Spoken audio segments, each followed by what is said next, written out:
Now we are going to start with the detailed study of the first type of the crystalline solid, that is the molecular solid, right.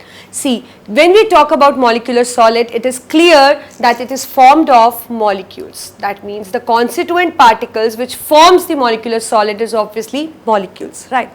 And you know that these molecular solids, the general characteristics which are possessed by this molecular solid is that they are generally soft when we touch them, right. When we touch them, they give the feeling of softness because they are soft actually.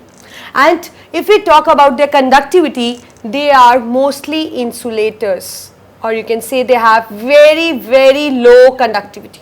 The reason being, you know that for a substance to be a conductor, it should possess free electrons. So somehow we will see in its types that there are no free mobile electrons that can flow or that can make it a good conductor, right. So it is an insulator, or you can say it has low conductivity, right.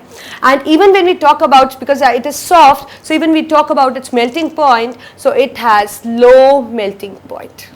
It has low melting point. But this molecular solid, as depending upon the type of force or type of conductivity or nature of the molecular solid, on the basis of nature of the molecular solid, I must say, it is being categorized into three types, further three types.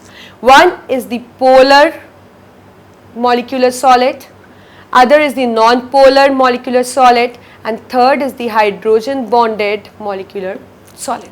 So these three categories are the subcategories of the molecular solid. These three are formed of molecules and they are generally soft, because these are the characteristics which are possessed by the molecular solid, as these are forming the types of molecular solids. So that means these three are generally soft, they have low thermal conductivity, and even their melting point is low. Now we are going to study them in detail. I have few examples for you which we are going to see. Suppose first we are doing with non-polar molecular solid. As the name suggests, you know that non-polar means there are no such the poles present, right. There is no partial negative or no partial positive charge. The reason is that this molecule must be possessing the atoms which are of same electronegativity. See, so out of these three, you know that this is the example I am talking about, right. So in this, there is a bond, triple bond between N and N, right. So that means this, because both are nitrogens, so that means their both electronegativity is same because their size is totally same, right. So when their size is same, their electronegativity is same, so that means that shared pair is going to stay in the mid of them, right. And as a result, there won't be any partial negative charge and there won't be any partial positive charge. That is why you call this N2 as non-polar molecule, right. And it is categorized into a non-polar molecular solid, right.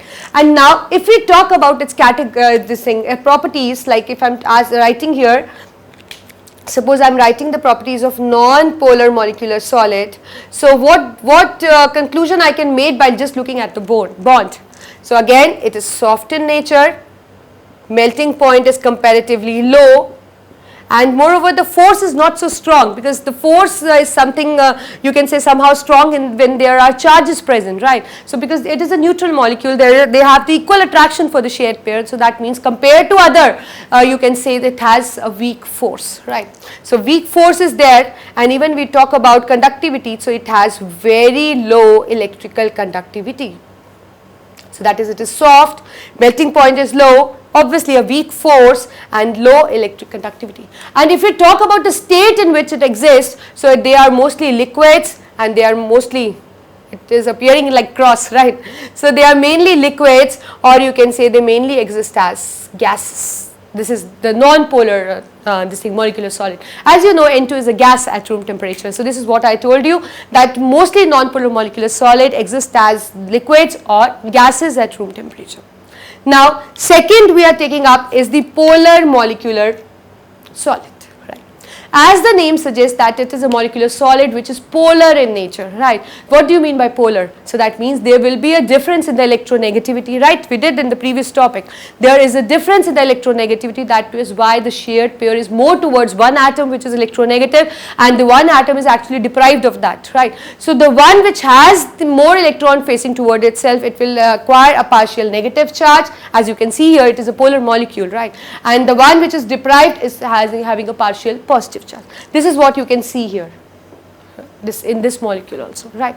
So that means this is like what kind of force they will possess. Obviously they're going to possess the dipole force, dipole wonderful force. So this is however more attractive force if we compare it with the non-polar one, right. So if we talk about the polar molecular solid, so that means they are going to be soft but harder if we compare with them, right, because they have a strong force, right, and even we can say their melting point is low in general, but still their melting point is going to be more if we compare it with non-polar molecular solid. You know the reason is that because the force between the polar molecule, that is between the dipole, is something strong in nature. So right, so it is the melting point is generally low, but you can say if we compare it with non-polar, it is going to be high. And if we talk about conductivity, even the conductivity is low, because in this also there is hardly a free mobile electron which can move or which can be constituent of electricity, right. So again it has the low electric conductivity. And when we talk about the state in which they exist, so they mainly exist as gas. They mainly exist as gas. Suppose if I take an example of HCl, so you know that HCl exists